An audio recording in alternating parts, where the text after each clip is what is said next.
Passenger car இண்டஸ்ட்ரிக்கு 2024ஆம் ஆண்டு தொடக்கமே ரொம்பவே சிறப்பா அமைஞ்சிருக்கு அப்படின்னு சொல்லலாம். ஜனவரி 2024ஆம் ஆண்டோட சேல்ஸ் வால்யூம் வெளிவந்தாச்சு. கடந்த வருடத்தை கம்பேர் பண்ணும்போது 14% வளர்ச்சி அடைஞ்சிருக்கு இந்தியன் ஆட்டோமோட்டிவ் இண்டஸ்ட்ரி. 3,94,000 கார்கள் விற்பனையாயிருக்கு. கடந்த மாதத்தை கம்பேர் பண்ணும்போது 37% வளர்ச்சி அடைஞ்சிருக்கு. ஒரு மாதத்திலேயே 4 லட்சம் அப்படிங்கிற பெரிய லேண்ட்மார்க் அச்சீவ் பண்றதுக்கு ரொம்ப தூரத்துல இல்ல இந்தியன் மார்க்கெட். பெரும்பாலான கார் நிறுவனங்கள் சிக்னிபிகன்ட் growth போஸ்ட் பண்ணிருக்காங்க. இதுல எந்தெந்த கார் நிறுவனங்கள் எந்தெந்த இடத்தை பிடிச்சிருக்காங்க அப்படிங்கறத இந்த வீடியோல பார்க்கலாம். 14வது இடத்தை பிடிச்சிருக்கிறது ஜீப் நிறுவனம். எல்லா கார் நிறுவனங்களும் எக்கச்சக்கமான growth போஸ்ட் பண்ணிட்டு இருக்கிற இந்த சமயத்துல ஜீப் நிறுவனம் 42% வீழ்ச்சியை சந்திச்சிருக்காங்க. கடந்த வருடம் இதே சமயத்துல 685 கார்களை விற்பனை செஞ்சிருந்தாங்க.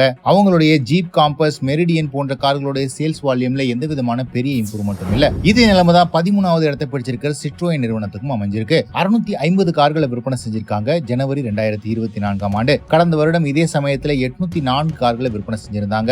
கிட்டத்தட்ட 19% வீழ்ச்சியை சந்திச்சிருக்காங்க சிட்ரோயின் நிறுவனம். சிட்ரோயின் EC3க்கு புதிய feature update, C3 Aircross mid size SUVக்கு ஆட்டோமேட்டிக் ஆப்ஷன் அப்படின்னு அடுத்தடுத்த அப்டேட்ஸ் லான்ச் பண்ணாலும் சிட்ரோயின் நிறுவனத்தோட சேல்ஸ் வால்யூம்ல பெரிய மாற்றம் நிகழ்ந்த மாதிரி தெரியல. டாடா கர்வ் மாதிரி ஒரு கிராஸ் ஓவர் SUVயும் சிட்ரோயின் நிறுவனம் லான்ச் பண்ண போறாங்க அப்படிங்கிறது கூடுதல் தகவல். 12வது இடத்தை பிடிச்சிருக்கிறது ஸ்கோடா நிறுவனம். ஸ்கோடா நிறுவனம் 2377 கார்களை விற்பனை செஞ்சிருக்காங்க ஜனவரி 2024ஆம் ஆண்டு. கடந்த வருடம் இதே சமயத்துல 3000க்கும் அதிகமான கார்களை விற்பனை செஞ்சிருந்தாங்க. சதவீதத்தை வச்சு பார்க்கும்போது 37% வீழ்ச்சியை தான் சந்திச்சிருக்காங்க ஸ்கோடா நிறுவனம். ஸ்கோடா குஷாக் மற்றும் ஸ்லாவியா மட்டுமே நம்பர்ஸ் ப்ரொடியூஸ் பண்ணிட்டு இருக்கிற இந்த சமயத்துல அடுத்தடுத்து பிரீமியம் செடான்ஸ் லான்ச் பண்ணவிருக்காங்க. ஸ்கோடா சூப்பர் மற்றும் ஆக்டாவியா 2024 வந்த பிறகு இந்த நம்பர்ஸ் இன்க்ரீஸ் ஆகிறதுக்கு சான்சஸ் இருக்கு. 11வது இடத்தை பிடிச்சிருக்கிறது நிசான் நிறுவனம். 2863 கார்களை விற்பனை செஞ்சிருக்காங்க. கடந்த வருடத்தை கம்பேர் பண்ணும்போது 2% வளர்ச்சியை சந்திச்சிருக்காங்க. நிசான் மேக்னெட்டோட சேல்ஸ் வால்யூம் கான்ஸ்டன்டா இருக்கிறதுக்கு முக்கியமான காரணம் இந்த காரோட ஸ்டார்டிங் பிரைஸ் மைக்ரோ எஸ்யூவியோட விலையில இருக்கிறது தான். மேலும் டர்போ பெட்ரோல் வேரியன்ட்ஸும் சீப்பர் பிரைஸ்ல அவைலபிளா இருக்கிறதுனால நிசான் மேக்னெட்டுக்கு கான்ஸ்டன்டான டிமாண்ட் இருக்கு.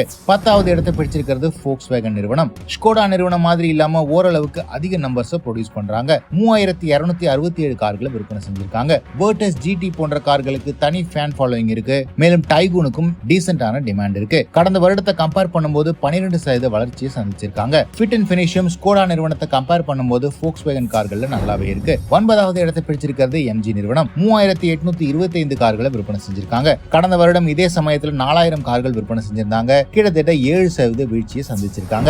8வது இடத்தை பிடிச்சிருக்கிறது ரெனோ நிறுவனம். 3826 கார்களை விற்பனை செஞ்சிருக்காங்க. கடந்த வருடத்தை கம்பேர் பண்ணும்போது 27% வளர்ச்சியை சந்திச்சிருக்காங்க. ரெனோ நிறுவனத்தோட குவிட், கைகர் மற்றும் ட்ரைபருக்கு ரீசெண்டா தான் அப்டேட் கொடுத்து புது வேரியன்ட்ஸ் லான்ச் பண்ணிருந்தாங்க. இதன் காரணமா சேல்ஸ் வால்யூம்லயும் இன்க்ரீஸ் தெரியுது. 7வது இடத்தை பிடிச்சிருக்கிறது ஹோண்டா நிறுவனம். ஹோண்டா நிறுவனம் எலிவேட்டர் லான்ச் பண்ண பிறகு ஓரளவுக்கு டீசென்டான நம்பர்ஸ் ப்ரொடியூஸ் பண்றாங்க. 8681 கார்கள் விற்பனையாயிருக்கு. இதுல ஹோண்டா எலிவேட் தான் பெரும்பாலான பங்கு வகிக்குது.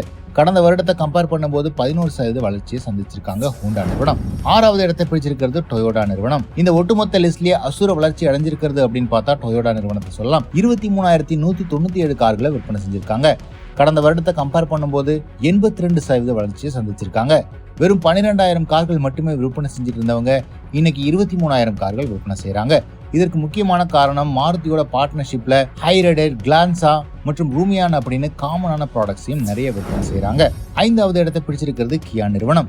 23,769 கார்களை விற்பனை செஞ்சிருக்காங்க. இது மற்ற நிறுவனங்களை கம்பேர் பண்ணும்போது அதிக நம்பர்ஸ் மாதிரி தெரிஞ்சாலும் கியா கடந்த வருடம் விற்பனை செஞ்சதை விட 17% குறைவா தான் விற்பனை செய்யறாங்க. 4வது இடத்தை பிடிச்சிருக்கிறது மஹேந்திரா நிறுவனம். 43,068 கார்களை விற்பனை செஞ்சிருக்காங்க. கடந்த வருடத்தை கம்பேர் பண்ணும்போது மஹேந்திரா நிறுவனமும் 30% அப்படிங்கிற மேஜிக்கல் நம்பரை அச்சீவ் பண்ணியிருக்காங்க.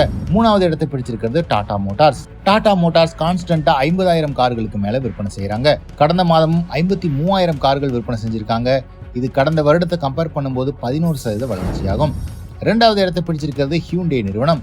57,115 கார்களை விற்பனை செஞ்சிருக்காங்க. கடந்த வருடத்தை கம்பேர் பண்ணும்போது 14% வளர்ச்சி அடைஞ்சிருக்காங்க ஹியூண்டே நிறுவனம். முதலிடத்தை பிடிச்சிருக்கிறது மாருதி சுசுகி நிறுவனம். 1,66,802 கார்களை விற்பனை செஞ்சிருக்காங்க. கடந்த வருடத்தை கம்பேர் பண்ணும்போது 13% வளர்ச்சியை சந்திச்சிருக்காங்க. அண்ட் ஓவரால் விற்பனையில 42% மார்க்கெட் ஷேர் வச்சிருக்காங்க மாருதி சுசுகி. எந்த நிறுவனத்தோட சேல்ஸ் வால்யூம் நீங்க எதிர்பாராத அளவுக்கு இருக்கு அப்படின்னு கமெண்ட் செக்ஷன்ல போடுங்க.